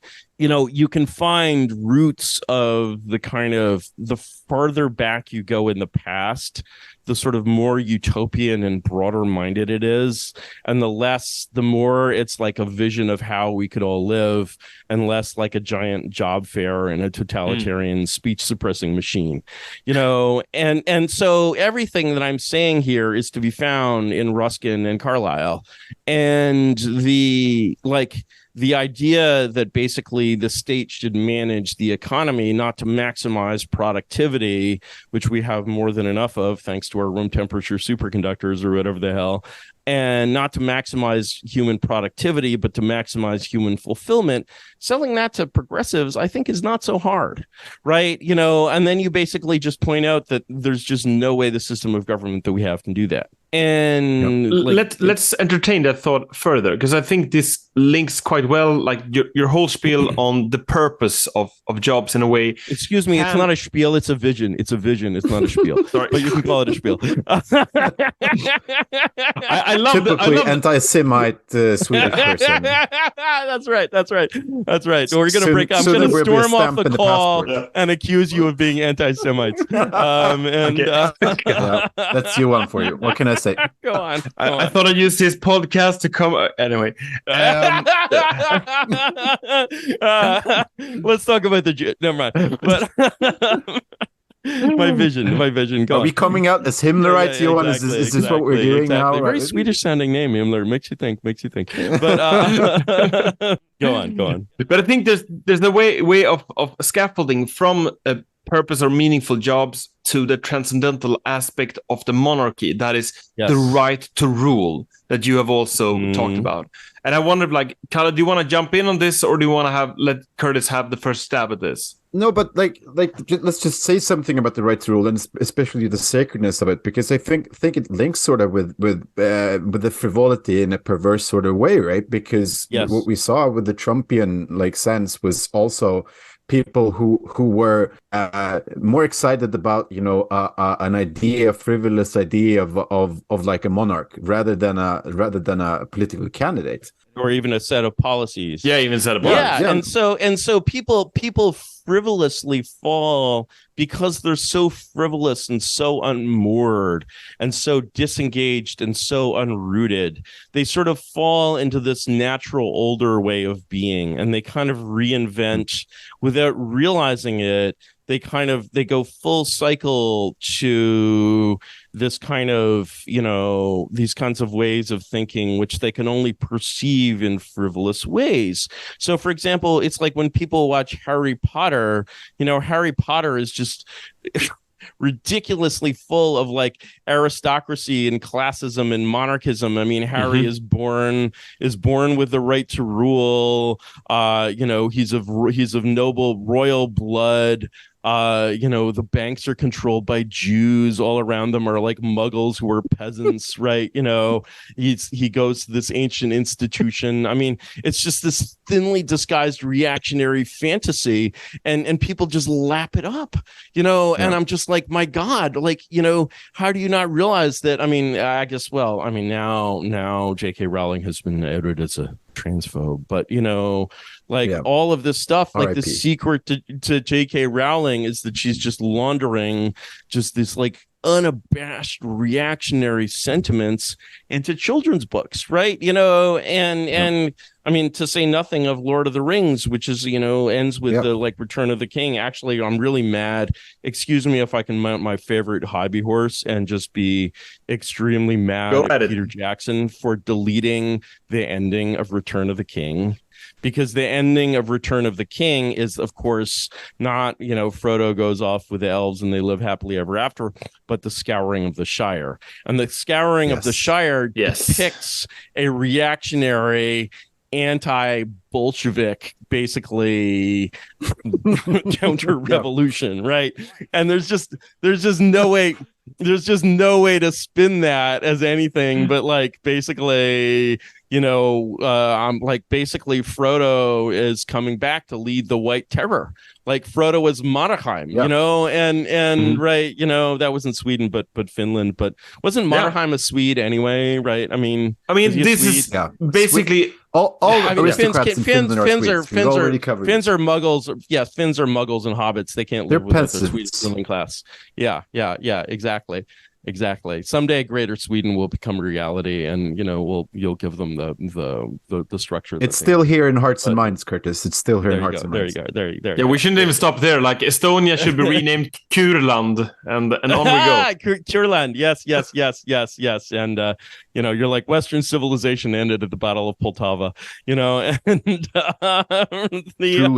truly, that's a way. That's a way to solve the Ukrainian war. That's a peace program that no one has realized. Just bring both sides under Swedish rule.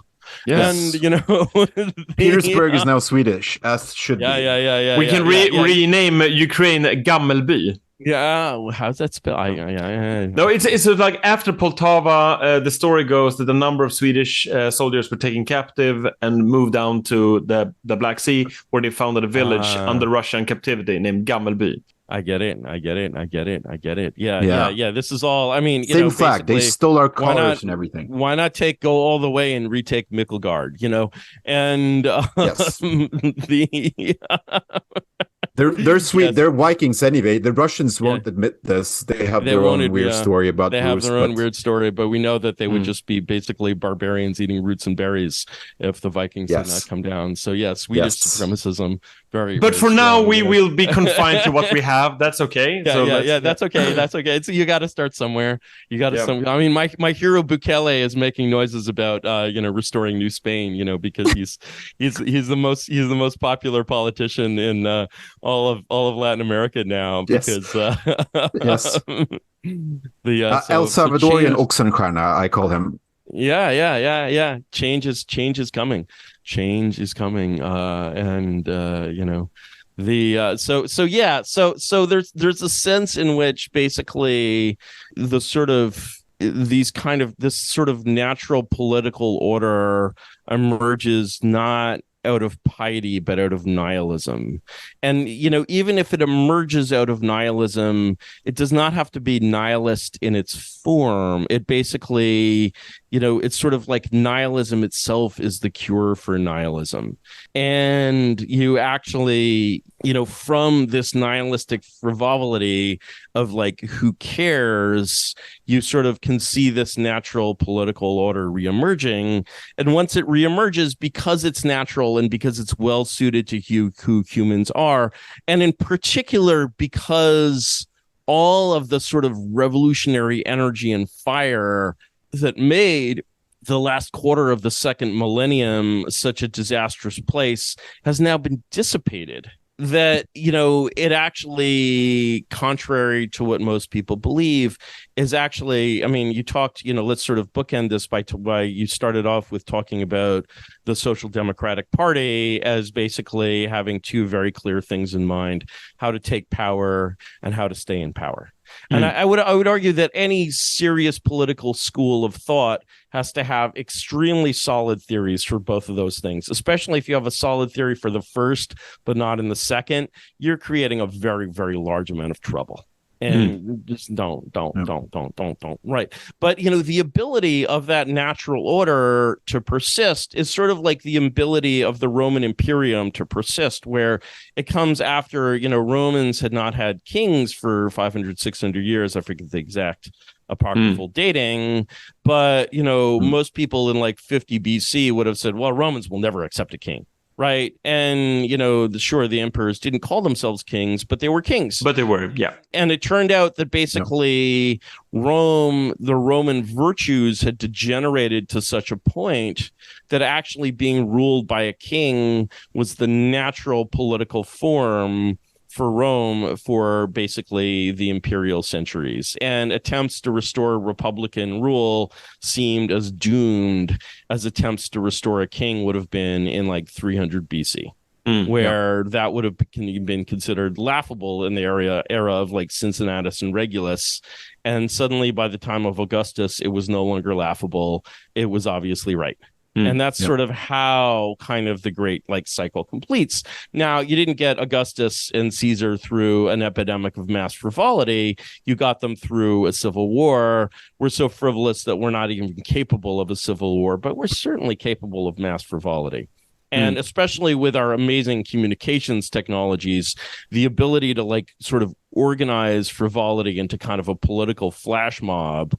And, I don't know what gets us from A to B, but I know that it's a large number of people doing the same thing once.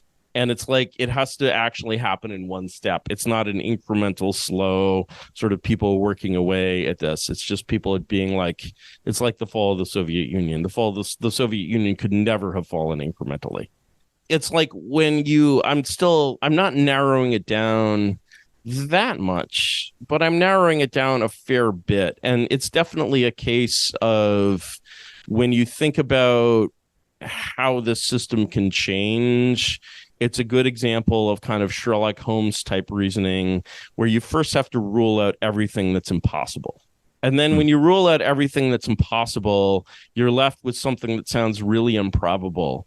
And then you realize that the only reason that's improbable is that there's a lot of people who think that impossible things are possible. And so persuading all of these people that the things that they think are possible, like basically a return to constitutional classical liberalism or whatever are not possible. That's basically sort of the only way that you can start to see like change. I just noticed, by the way, that our walls are the same color. That's really disturbing. That is true. And I was actually looking at your room and thinking it was my room. I was like, what is that? Well, IKEA does that. IKEA, yes, the world has been IKEA-fied. All right, I think we should probably wrap this up because I'm a very busy single parent. Yep. But any final questions? I think that covers a lot of what we went to go over, and I think this will be a very good podcast, both for here and in Birdie Birdie land. Well, on that point then, Curtis, we're very thankful that you came to help us with the Swedish dilemma, and as we started out with the American dilemma, the pig fucker problem, and modern monarchy. So yes. Yeah. Thank you so much. It was a real pleasure. Let me know when the podcast is up, and I'll send people to it, and we'll make sure to do that. You'll get some traffic. Yeah, thank you. Make Oxenstierna great again. Yes. There you go. All right, take care, guys. Okay, you too. Thank you. Bye. See you. Bra. Bra. We got content.